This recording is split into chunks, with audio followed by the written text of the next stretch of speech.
Well, blessed Friday to everybody. I pray that God has been good to you this week.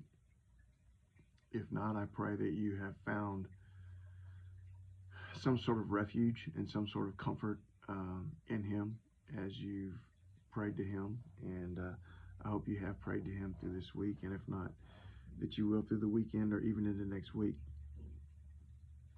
What happens when you don't get what you pray for?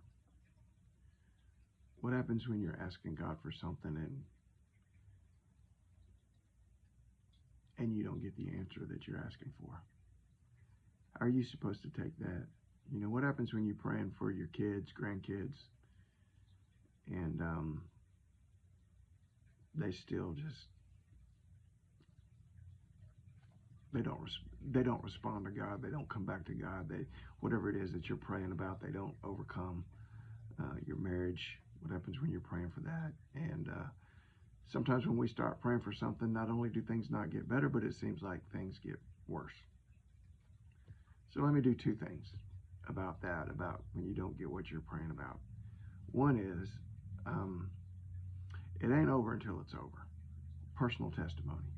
So as a young man, my life went completely off the rails. And I mean completely off the rails.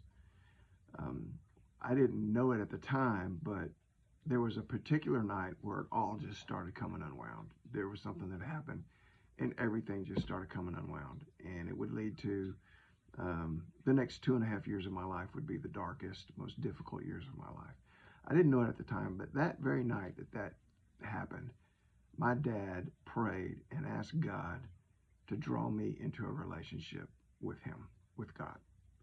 To do whatever it took, I think is the way my dad said it, to do whatever it took to bring me into a relationship with Him. Well, what happened certainly didn't look like an affirmative answer to that prayer. However, it's during that 2.5 year period that God began to tap me on the shoulder, let me know He was real, and begin to actually draw me into a relationship with Him. That was many years before I responded to that. But that was the foundation that God used. So just because things look bad, it ain't over until it's over. So don't stop praying just because things seem to get worse and worse. Now, sometimes things really don't work out. Sometimes marriages do break up. Sometimes kids don't come back. Sometimes you don't get healed. Sometimes you don't. You know, and I'm reminded of what Paul wrote in 2 Corinthians 12, verse 9, where he talked about his thorn in the flesh and how he had prayed about it and asked God to remove it. And God responded and said, "My grace is sufficient for you." And it reminds me that God has not promised to deliver us from every single difficulty, but He has promised to walk with us through every single darkness and trial of our lives if we belong to Him.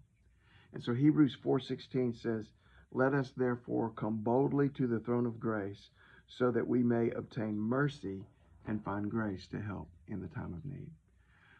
So come into the presence of God as His child and your Father and lay your request before Him. But understand that what you need more than anything is mercy and grace. And so come seeking that, seeking mercy and seeking grace. Let your request be made known to Him. Thank Him. Put it into His hands. Keep praying about it as long as it's a burden on your heart.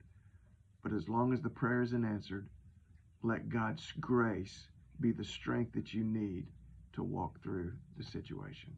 God bless you. Get out there and pray today. Love y'all.